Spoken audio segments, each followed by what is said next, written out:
Praise God. Magandang umaga po sa bawat isa sa atin at ngayon po dadako po tayo sa pag-aaral ng salita ng ating Panginoon and kukunin po natin ang ating teksto mula po sa Aklat ng Mga Awit, chapter 90, verse 10 and verse 12. Sabi po dito sa New King James Version, "The days of our lives are 70 years, and if by reason of strength they are 80 years. Yet, their boast is only labor and sorrow, for it is soon cut off, and we fly away. So teach us to number our days, that we may gain a heart of wisdom." Sabi po sa Tagalog, buhay namin umaabot ng 70 taong singkat, minsan na may 80 kung kami malakas. Ngunit buong buhay namin ay puno ng dusa't hirap, pumapanaw pagkatapos dito sa sangmaliwanag. Verse 12, "Dahil itong buhay namin maikli lang na panahon, itanim sa isip namin upang kami ay dumuno." Amen. Tayo po ay sandaling manalangin. Panginoon, the fear of the Lord is the beginning of wisdom, Panginoon.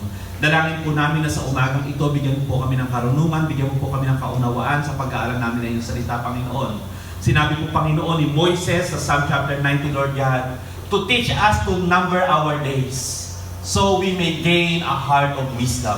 Dalangin po namin, Panginoon, na maihayag ang pangalan mo, maitaas ang pangalan po ninyo, Panginoon, ma-edify ang bawat isang ma-encourage, and that we may be able to gain wisdom and apply this wisdom, Panginoon, para po sa buhay na ito. Ito po ang aming panalangin sa pangalan ng aming Panginoong Jesus.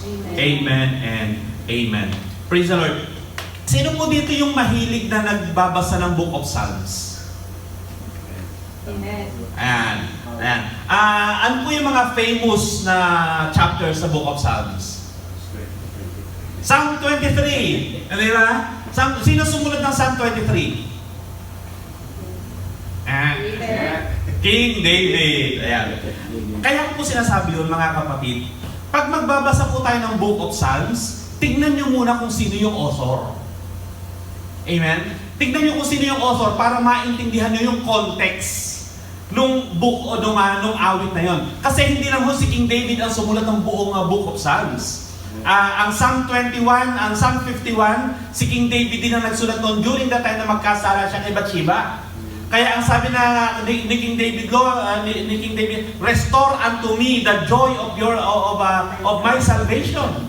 Hindi ba? Maunawaan po natin yung isang libro sa Book of Psalms kung alam natin kung sino ang sumulat. Psalm chapter 80, kung di ako nagkakamali, Psalm chapter 84, this psalm was written by the sons of Korah. Alam nyo si Korah, siya yung isa sa mga nagrebelde kay Moises at kinain siya ng lupa. Kinain ng lupa itong si Korah, pero yung mga anak ni Korah nakasurvive. Kaya ang sabi nung mga anak ni Korah, "One day in the house of the Lord is better than 1,000 years elsewhere." Bakit po? Itong mga anak ni Korah, kasi during the time na magrebelde si Korah kay Moises, ang sabi ni Korah kay Moises, "Hey Moises, ikaw nang ba kami karapatang mag-offer sa ating Panginoon? Hindi ba kami karapat-dapat?" Ang sabi po ni Moises, "Sige, tingnan natin. Mag-offer kayo, mag-o-offer ako. Kung sino tatanggapin ng Lord, tanggapin ng ating Panginoon." Dahil hindi sila karapat-dapat at hindi sila para doon, bumuka ang lupa at kinain si Korah, pati yung mga kasama niya. Pero ang nakakatuwa, yung mga anak ni Korah nakasurvive. At itong mga anak ni Korah, as history went by, sila po ay na-assign as gatekeepers ng temple. Kaya itong Psalm chapter 84, hindi ako Psalm 84, sabi niya, "One day in the course of the Lord is better than 1,000 elsewhere." Kaya itong mga anak ni Korah sabi, "Lord, wala na po kaming ibang hahanapin pa, kundi i-fulfill yung aming mission dito sa temple as gatekeepers." Nakukuha po natin. Ito pong Psalm chapter 90, ang sumulat po nito ay walang iba kundi si Moises. Binabasa po ninyo ang sulat ng isa sa pinakadakilang propeta sa balat ng lupa. Si Moises po ang nagsulat niyan. And ang history po nito, pag binasa po niyo buong Psalm chapter 90, ito po ay about sa Israel's affliction and God's mercy to those who will return back to God. Ang background po sa pag-iisip ni Moises dito, yung Egypt. yung slavery po nila sa Egypt. And pagdating po dito sa verses 10 and 12, malalaman po natin yung very important topic na kung saan dito po iikot yung ating teaching today. Sabi po sa verse 10, "The days of our lives are 70 years, and if by reason of strength, they are 80 years." Ilang taon na po kayo? 70, di ba? Ang sabi dito, ang buhay daw ng tao ay humahaba ng 70 taon. Kaya yung lahat ng 70 years and above, boundary na kayo. Salamat sa Panginoon, grace na ng Lord after 70 years. And ito pong 70 years and 80 years na ito, ipapaliwanag ko lang po, baka ma-confuse kayo. Ito po yung lifespan during that time na sinulat ni Moises, yung book of, itong Psalm chapter 90. During the time na nasa Egypt sila, ito yung lifespan 70 hanggang 80 years. Pero ngayon po kasi dito sa US, marami po mga tao umaabot ng 90 plus. Ang lola ko po ay namatay ng 92. So, ang lifespan iba-iba. During the time ng Panginoong Jesus, ano po yung lifespan? Sino makakahula? Yung average lifespan during the time of the Lord Jesus Christ. Baka hindi ho kayo maniwala. The average lifespan during the time of the Lord Jesus Christ was 35. Kaya yung mga bata, kahit nag-teenager, basta they reach the puberty stage, pwede na mag-asawa. Kaya si Blessed Mary, ang paniniwala ng mga Bible scholars, it's either 15 or 16 years old si Blessed Mary during the time na mag-conceive siya. Kasi ang lifespan noon, 35 lang because of war at saka po sa kahirapan ng buhay. Pero ngayon po, sabi dito sa US, ang average lifespan daw po dito sa US ay 77 years. Actually, 77.5 years yata as of 2022. So yung lifespan po, yung average lifespan, depende sa ekonomiya. Depende sa nangyayari sa sanlibutan. So yung background po nito, hindi po sinabi, hindi general yan na, ang buhay pala ng tao, 70 lang, mamamatay na, tapos na. Pagka 80 pala ay bonus na lang. Hindi po. Uulitin ko po, ang lifespan ay depende sa sitwasyon natin ngayon. At ito po, ang background po nito, lifespan po ito during the time nung sila po ay lumabas ng Egypt. During the time of Exodus. But this is the thing po, regardless of our lifespan, lahat po tayo ay mamamatay. Hindi ba? Kaya ang sabi ng Panginoon, ang sabi ni Moises sa verse 12, kaya turuan mo po kami na, so teach us to number our days that we may gain a heart of wisdom. So, sabi na ni Moises sa Panginoon, Lord, ituro mo sa amin na ang buhay namin ay may hangganan. Ituro mo sa amin na ang buhay namin ay may wakas. Kaya ngayong umaga mga kapatid, ang ating pong pag-uusapan ay isa sa pinakaayaw pag-usapan ng mga tao. Death. Everybody say death. Death. Sabihin nyo nga po sa katabi nyo, kamatayan. Kamonting na ako, Pastor Nel, mag-all black eh. Actually, ang plano ko, maglo-long sleeves ako ng black at saka black na pants to present this teaching. Kaya sabi ko, baka masyadong overkill kapag nag-all black ako. Alam po ba ninyo itong topic na to ayaw pag-usapan ng mga tao? Lalo na ng mga superstitious. Bakit? Sinasabi ng mga superstitious, huwag natin pag-usapan yung kamatayan, baka may mamatay. Hindi ba? Pero alam mo ninyo, si Moises nga, ang sabi niya, nanalangin siya, Lord, turuan mo kami na to number our days para kami ay matuto. Kaya mga kapatid, hindi ho masama na pag-usapan ang tungkol sa kamatayan. Napakahalaga ho na ito ay ihanda natin ang ating mga sarili sapagkat tayo pong lahat ay mamamatay. Pag-usapan ho natin ito o hindi, ang mga tao po ay nagkakamatayan. Kaya po, itong subject matter na to ay nag-decide ko actually, yung sabi ko sa inyo, yung teaching ko na napakatagal ng pending, yung legislating morality. Hindi na matuloy-tuloy yung legislating morality kasi ito po yung inilagay ng ating Panginoon sa aking puso. Alam mo niyo kung ba't nag-umpisa itong revelation ng Panginoon ito? Noong August 19 po, si Mike Lynch. Si Mike Lynch po ay isang British tech mogul. Mogul ba to? Mogul. O magnate na lang. Isang British tech magnate. Mayamang-mayaman po itong si Mike Lynch. Namatay ho siya kasama yung kanyang 18 years old na anak sa isang super yacht. Sa isang yate sa may Sicily sa Italy. Namatay po sila. Ang sabi po ng mga survivor, 3 to 5 minutes lang nawala ang lahat sa kanila. Napakabilis ang pangyayari. Parang may tornado or may bad storm, bad weather doon nangyari. Actually, may katabi silang isa pang sailor, pero walang nangyari sa kabilang barko, sa kabilang yate. Yung yate lang nila yung mubog. Napakayaman ho ng taong ito. Napakayaman, pati yung 18 years old niyang anak. Dito sa LA, di ba? Meron sikat na tao dito, bumagsak yung helicopter. Sino mag-aakalang mamamatay agad si Kobe Bryant? Hindi ma'am, yung kamatayan mo na yan ay makikita po natin kahit saan. Huwag na ho tayong lumayo. Pag-usapan ho natin ating mga pamilya. Pag-usapan ho natin mga pamilya. Baka hindi niyo ho alam, may namatay ho akong bunsong kapatid. Namatay ho yung bunso kong kapatid, si Jerwin, noong 1992. He was 8 months old nung mamatay po si Jerwin. Siya po ay menopausal baby po si Jerwin. Yung father ko po namatay when he was 71. Noong 2011, yung mother ko po namatay noong 2014. She was 69. Last year po, namatay po yung isang pamangkin ko in the most unimaginable way na pwede po nating isipin kung paano po siya mamatay. He was 27. Bakit ko po sinasabi ang mga bagay na ito? Death is a real thing. Sino po dito hindi namatayan ng kamag-anak o ng mahal sa buhay? Lahat tayo namatayan, di ba? Nasa bakuran po natin ang kamatayan. Ang buhay po, ito yung palagi natin sila, life is full of uncertainties, pero may dalawang bagay lamang na certain sa future natin. Ano yun? Yung una, babalik muli ang ating Panginoon, hindi natin alam kung kailan. Kung tayo abutan ng Panginoon, baka i-rapture tayo, hindi tayo mamamatay. Pero pag hindi pa bumalik ang ating Panginoon, yung pangalawang certain thing na mararanasan natin, tayo ay mamamatay. We will all die. It is just a matter of when and how. Ito po yung, we will all die. It is just a matter of when and how. Ang kamatayan po, hindi po niya pinipili yung edad. Hindi po niya pinipili yung panahon. Sabi ko nga po sa inyo, yung kapatid ko pong bunso, namatay po siya 8 months old. Yung childhood best friend ko po, namatay po siya when he was 12. Ang inang pinang ko po, namatay po siya when she was 92.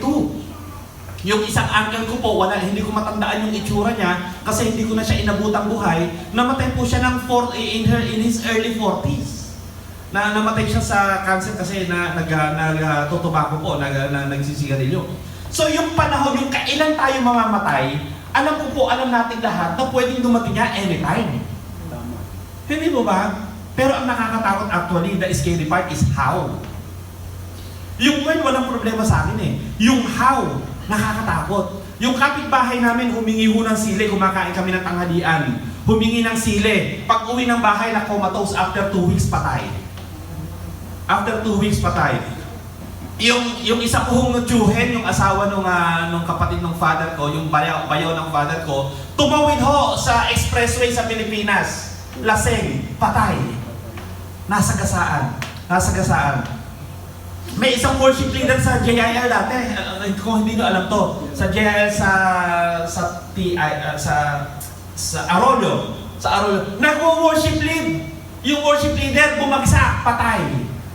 Sila Kuya Alex pa ang nagdala sa ospital. Kung gusto nyo tanong si Kuya Alex, kilala niyo kasi naranasan niya. May kilala ho akong believer dito sa US. Hindi ho siya naniniwala sa COVID-19.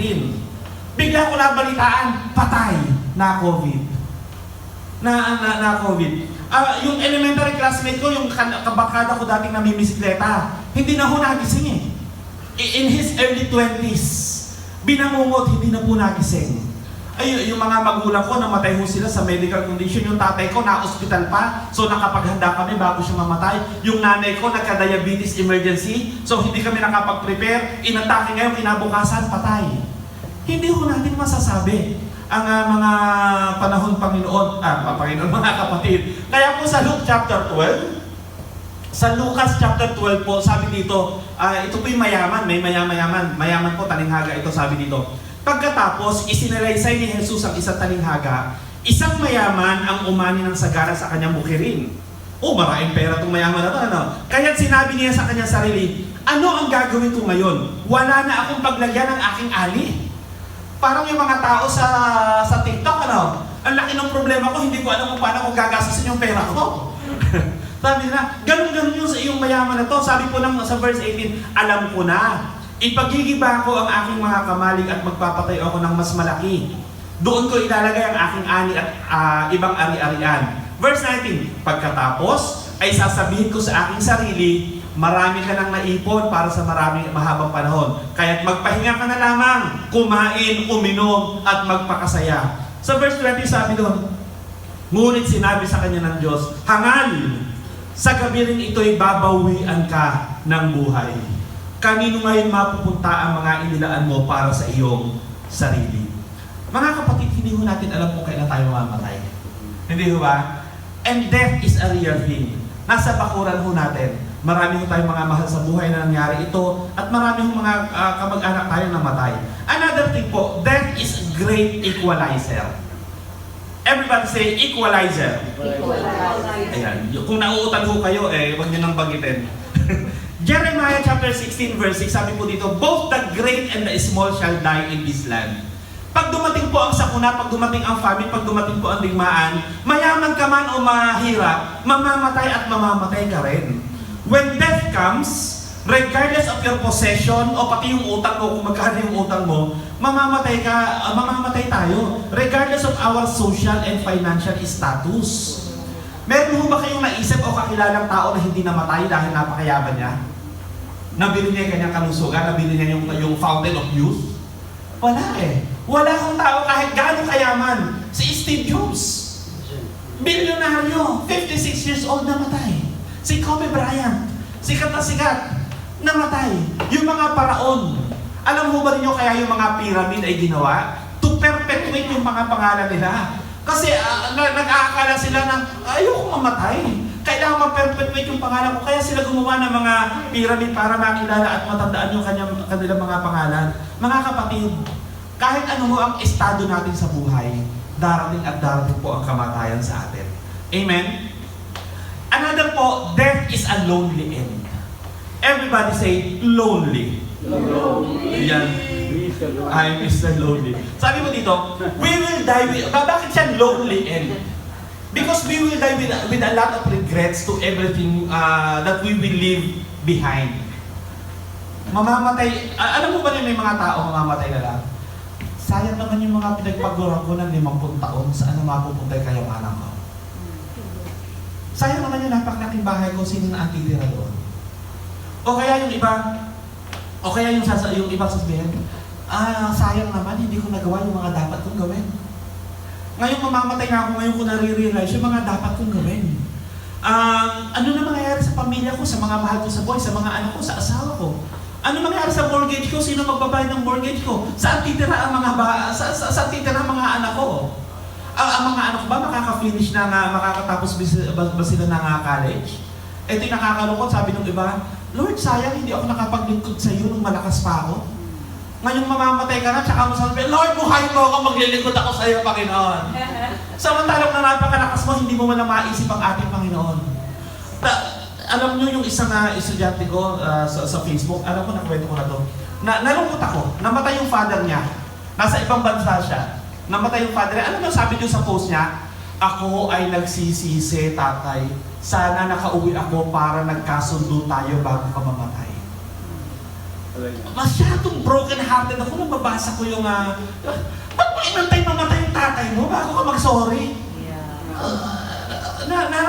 Alam mo rin, ang kamatay, napakaraming mga pagsisisi. Napakaraming mga pagsisisi po na aanuhin po dito eh. Ano magagawa ng mamahaling ataol? Ano magagawa ng sandamakmak na bulaklak? Kung nung nabubuhay, hindi mo minahal yung magulang mo. Kung nung nabubuhay, hindi mo pinaglikuhan yung mga mahal mo sa buhay. 20 taon kayong magkaaway ng nanay mo, hindi ka man na nag-isip na mag-sorry. Tapos kung kailang namatay, tsaka kangangawa at tsaka iiyak. Alam mo na yung kamatayan, napakarami yung ibang mga tao, mamamatay na lang, tsaka sasabihin, I will bring my death your sin. Hindi kita patatawarin kahit mamatay ako. Ay, sa mga pelikula, napakarami ganyan. Ay, hindi na sa pelikula, marami po ang mga nadidig na kwento ganyan. Namatay at namatay, hindi po nakapagpatawan. So, ang kamatayan po is a lonely end. Balukod po ito, maiisip mo. Lalo na yung, meron akong minessage sa TikTok, meron siyang terminal illness. Kaya minessage ko, hindi pa nagre-respond back. 20 plus pa lang tong batang ito. Sabi niya, malapit na siyang mamatay. I-message ko, sinishare ko, pinapadala ko ng mga encouraging words na ganito. Sabi niya, napakaganda pa ng future ko eh. Napakadami pang mangyayari sana sa akin. Ba't ako kailangan mamatay? Sabi niya nun, alam niyo mga kapatid, it's a lonely end. A lonely, very lonely end ang ano. And also, death is a solo journey. Death is a solo journey. Sino ho dito yung gustong sumama sa mahal sa buhay pagka namatay? Naalala ko pa isang kwento, hindi kwento to, true to life to, na nasaksihan ko talaga to. Gamitin ko na lang pangalan ni Juan. Ang sabi ng asawa, namatay si Juan, sabi ng asawa, Juan, mahal na mahal kita, bakit mo ko iniwan? Sana isama mo na lang ako, sana isinama mo na lang ako. Sabi ko na naglilibig, o sige, pumasok ka na. Hindi, ayoko sumama. Ayaw sumama. Sino ho dito yung gustong sumama pag namatay mahal niyo sa bahay? Wala! Wala, hindi ho ba? Death is a solo journey. Death is a solo journey. Alam po niyo ang paniniwala ko, deathbed, I think, is the loneliest place on earth. Even if you are surrounded by your family members, nandun ka sa deathbed mo, tapos surrounded ka ng family members mo, tapos alam mo, ako lang yung mamamatay eh. Ako lang yung lilipat, ako lang yung matatransmit from mortality to immortality. Maiiwan ko sila lahat. Ikaw lang, mag-isa, yung lalabas doon. We will all die and we will face death alone. Huwag niyong sabihin na papaligiran ka naman sa buhay. Mag-isa ka lang na pupunta doon. Another thing, death is an empty crossing. Sabi po ng Job chapter 121, naked I came from my mother's womb, and naked shall I return from there. We will all die, and we will not bring anything. Tingin mo kayo sa akin. Kahit nga yung damit na idadamit sa akin ng mga anak ko pag namatay ako, iiwan ko rin eh. Hindi ba? Hindi ba? Pag binuksan yung kataon, nandun pa rin yung damit eh. Wala tayong madadala sa kabilang buhay, maliban sa ating greatest possession. Ano po yung greatest possession natin? Yung ating mga buhay. Yung mga naipon po ninyo, yung mga families. Sabihin nyo nga sa katabi nyo, yung mga mag-asawa, ito issue namin ni Joan ng mga nakarang araw, pinag-uusapan namin. Sabihin nyo sa mga katabi nyo, yung mga asawa, walang forever. Walang forever. Tingin mo kayo sa akin, bakit walang forever? Pag namatay ang spouse, nakalimutan ko right. Pag namatay na po yung spouse, yung marriage contract, tapos na yun. Void na yung marriage contract.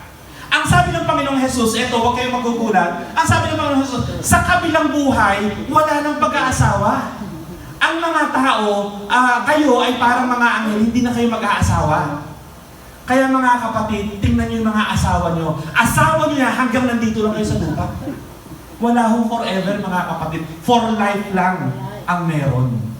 For life lang ang meron. Kaya huwag kayong umasa at huwag niyong sasabihin, you are my life. Ikaw lang ang buhay ko. Sa'yo umiikot ang mundo ko. Huwag hong ganon. Huwag hong ganon. Kasi pag namatay ka o namatay yung asawa mo, tapos na. Pag namatay yung mga magulang natin, ito pa, pag namatay mga magulang natin, tapos na rin yata yung relationship bilang anak. Ewan ko, pagdating siguro sa langit, tawag siguro sa akin ni Bea, bro, kamusta ka na? Hindi natin alam, tanging Diyos lang ang nakakalam, pero ang sigurado po ako sa pag-aasawa, wala pong doon.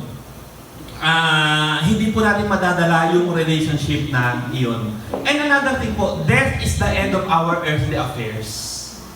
We will all die and it will be the end of all our affairs and we will be forgotten.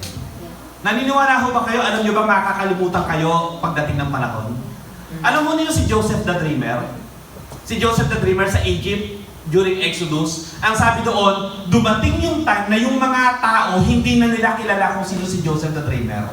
Sikat na sikat si Joseph the Dreamer, pero nakakalimutan siya ng mga tao. Mga kapatid, kahit 10,000 yung mga taong na-influensyahan mo ngayon, kahit 20,000 yung natulungan mong mga tao, kahit 50,000 yung mga member ng church mo, darating ng time, makakalimutan ka rin.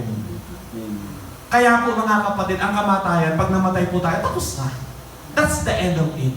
It's the end of our earthly existence. Lahat ng mga project natin, lahat ng mga vision natin, kahit napakalaki pa ng church na na-establish mo, pag namatay ka, wala na. Wala na, nakakalimutan at nakakalimutan ka na. Your children, your family, your friends, I know at a certain point, they will mourn. I know at a certain point, they will never let go of your memory. But time will come that they should let go of you and let go of your memory so that they can move forward and they can move on.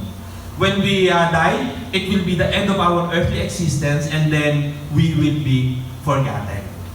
Amen. Hindi ba ang lungkot pag-usapan ng kamatayan? Sino po dito nalulungkot na? Sino po dito nade-depress dahil sa mga tinuturo ko po ngayon? Bakit natin pinag-uusapan po itong mga bagay na ito? Kasi sabi po ni Moises, ang panalangin sa Panginoon, Lord, turuan mo kaming maalala namin na mamamatay kami. Turuan mo kaming maalala namin na mamamatay kami para kami ay magkaroon ng karunungan. Ipinagdasal po ni Moises yan sa ating Panginoon. So listen to this very carefully, my dear brothers and sisters. We need to understand that on a certain date in the future, that we do not know when and how, regardless of our financial or social status, regardless of our achievements and successes in life, whether you are loved or hated, whether you are surrounded by your loved ones or not, you will take this solo journey that we call death, and that it will be the end of our life here on earth. Now listen. If you are able to meditate, to consider, and to realize this, then you will have the opportunity to think, to plan, and to do what is really important in life.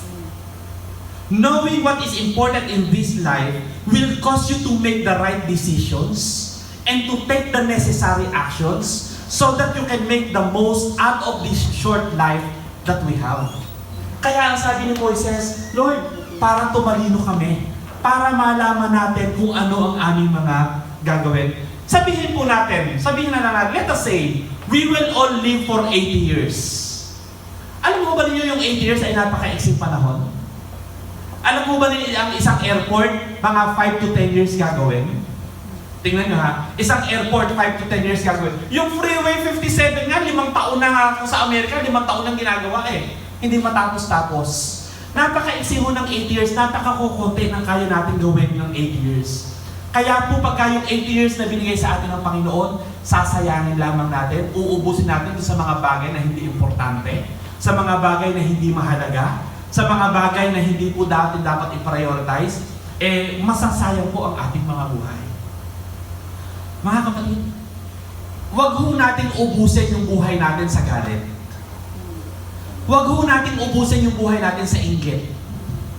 Wag ho natin ubusin yung buhay natin sa hindi pagpapatawad. Wag ho natin ubusin yung buhay natin sa pagyayabang, sa hindi pangunawa. Life is too short not to forgive. That is why as much as possible, forgive. Be reconciled. Alam mo ninyo kami ni Joan, it took us 18 years para matutunan ito. Away-bate, away-bate. Pero ngayon ho, pag nag-away kami ni Joan, maya-maya magbabati na kami. Minsan tumatagal, pero hindi namin hinahayaan na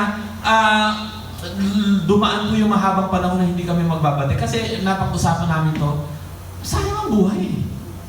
Dili mo ilang taon na tayo magsasama, mag-aaway pa tayo palagi. Tingnan mo yung mga asawa ninyo, mga kapatid. Sabihin nyo ninyo, sayang ang buhay. Huwag na tayo palagi mag-aaway. Napaka-eksiho ng buhay. Build relationships more than building a big mansion. Kaya ho mga kapatid, sinasabi ko sa inyo, hindi ko pangarap na magtayo ng napakalaking church. Ang pangarap ko ho ay magtayo, mag-establish ng maraming relationships, na mag-establish ng maraming disciples, sapagkat ito ho ang mas mahalaga. Ano ho ang mas mahalaga sa amin? Kailan ho tayo maglilingkod sa Panginoon? Ang pinopoint out ko ho ngayon ka masigasig na maglingkod sa Panginoon kasi retired ka na, kasi may pension ka na. During the time na nagtatrabaho ka at wala kang pension, during the time na wala kang oras, Nagawa mo bang ibigin yung mga tao? Ilang mga tao ang namatay na hindi mo nadalaw at hindi mo napakita ng pagmamahal kasi masyadong concentrated ka sa trabaho mo? Ano po yung pinupunto ko dito? Pagka inantay ho ninyo na kayo ay yumaman tsaka kayo maglilingkod sa Lord, ewan ko kung kailan yun. Sabi ni Joan, 30 years natin babayaran yung bahay. 70 years na ako pag nabayaran natin yung bahay. Ano bang maaabot ko sa buhay? Naisip mo ba ninyo yun? Yeah. Pag bumili ka ng bahay ng 40 years, 30 years ang mortgage mo. 70 years old ka na bago mo babayaran yung bahay. Tsaka ka pa na magbabakasyon, tsaka ka pa na mag-umpisa maglingkod sa Panginoon. Mga kapatid, ang paglilingkod ho sa Panginoon hindi 10 years from now. Ang paglilingkod sa Panginoon ay ngayon. Ang pagmamahal sa mga kapatiran ay hindi ho kapag ka may pera ka, kapag ka maluwag ka. Ang pagmamahal sa mga kapatiran ay ngayon. Parang nga po natin ating Panginoon. Praise God. Praise God. Kaya ho mga kapatid, sabi ni Moises, Lord, turuan mo kami to number our days. Para matuto kami kung ano ang yumaman ho kayo o hindi, mamamatay ho tayo eh. Yeah. Amen. Hindi ho ba? Tingin ho kayo sa akin. Yumaman kayo o hindi, pwede ka ba magmahal ng kapatid mo? Yes. Yes. Pwede ka ba mag-share ng gospel ng ating Panginoon? Yes. May trabaho ka o wala? Pwede ka bang gumawa ng charitable works? Yes. Pwede ka mag-share ng word of God? Yes. Kaya kailangan magkaroon po tayo ng heart of wisdom. Ito po, curious lang po ako. Sagutin ho ninyo sa inyong sarili. Theoretical ho ito na pwedeng maging reality eh. Theoretical itong question ko.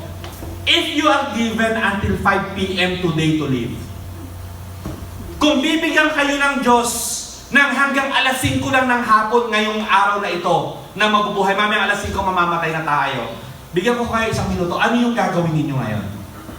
Ilang oras na lang? 11, saktong 11, no?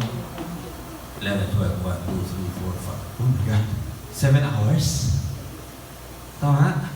7 hours na lang. Kung alas 5 lang ngayong hapon mamamatay ka, ano yung gagawin nyo? Sige nga po, isipin nyo rin nyo. Alas 5 ng hapon.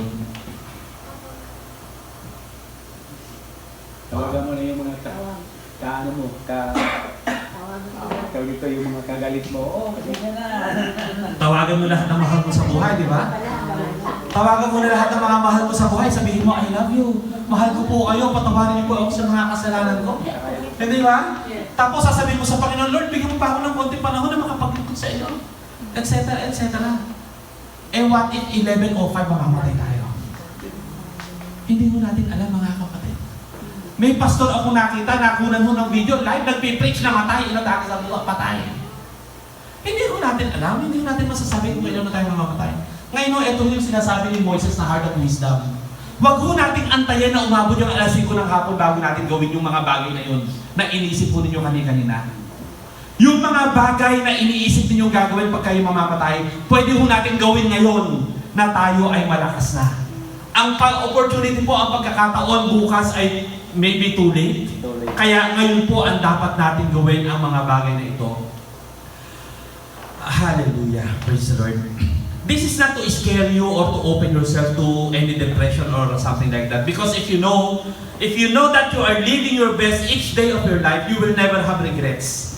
If you always love, understand, and forgive, you will never have regrets. If you dedicate to God everything that you do, you will never have regrets. If you recognize God in all the affairs of your life, you will live a happy and satisfied life regardless how long or short it is. Just remember, brothers and sisters,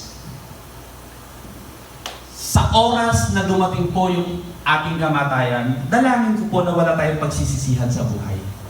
Dalangin ko po na nagawa at naibigay po natin yung the best na magagawa natin sa ating Panginoon.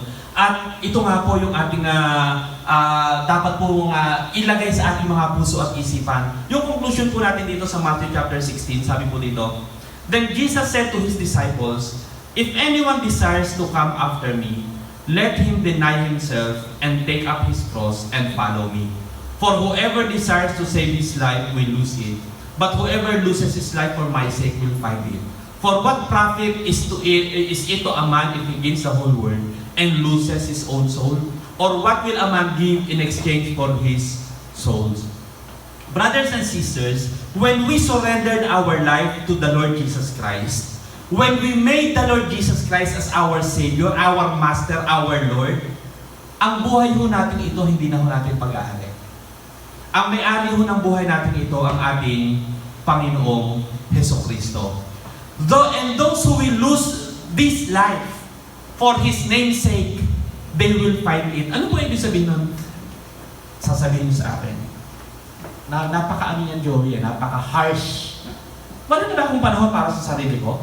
Wala na ba akong panahon para sa pamilya ko? Wala na ba akong panahon para para magpagawa ako ng bahay? Wala na ba akong panahon para mangarap, para bumili ng kotse? Lahat ba puro tungkol sa Diyos?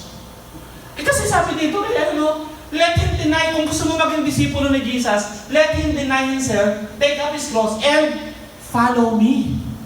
Ito ho kasi, mali ho kasi pagkaunawa natin, kaya ho tayo nagre-reklamo. Mali yung pagkaunawa natin, kaya tayo nagre-reklamo. Marami ho kasing tao ang pagkaunawa ng paglilingkod sa Diyos, iiwan mo yung trabaho mo, hindi ka na bibili ng bahay, hindi ka na maghahanap buhay, mag-full time ka na lang, magmumongha ka, magmumonghe. Na wala ka nang gagawin sa buhay mo kundi mag-pray, wala ka nang gagawin sa buhay mo kundi mag-share, wala ka nang gagawin sa buhay mo kundi mag-praise and worship, wala ka nang gagawin sa buhay mo kundi mag-preach and mag-preach and mag-preach. Tandaan ho ninyo mga kapatid, we serve God in everything that we do. Amen? In everything that we do. Natandaan po niyo yung tinuro ko sa inyo natin, life ministry. Yung life ministry. Life ministry is our personal service to God in everything that we do. Kung ikaw ay nagtatrabaho, i-dedicate mo yung trabaho mo sa ating Panginoon, ginagawa mo yun for the glory of God, you are serving the Lord. Kung ikaw isang nurse, hindi ka nakaka-attend ng Bible study, isa kang nurse, hindi ka nakaka-attend ng worship practice, pero ginagawa mo yung trabaho mo as a nurse, na paglilingkod mo sa Panginoon, yung paglilingkod sa mga tao, you are serving the Lord through your life ministry. Mga kapatid, ang pagsaserve sa Lord ay on a personal level in everything that we do. Kaya ho yung mga tao nagre-reklamo dito, kasi ang unawa nila, ang paglilingkod sa Diyos, nakakonfine sa four corners of this church. Hindi ho.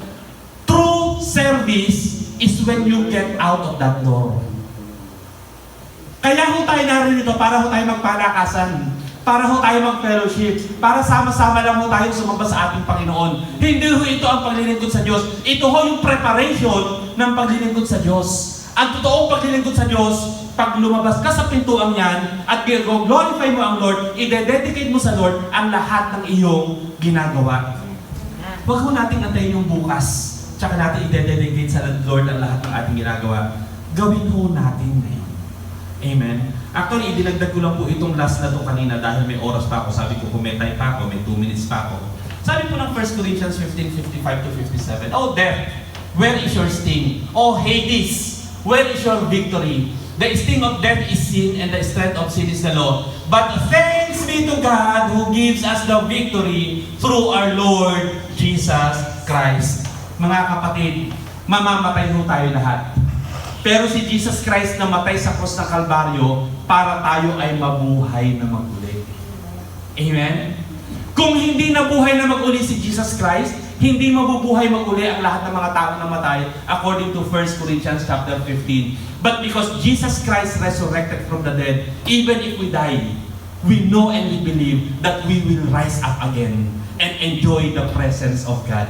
Kaya mga kapatid, yung lahat ng ginagawa natin dito, i-prepare natin yun para sa ating eternal life.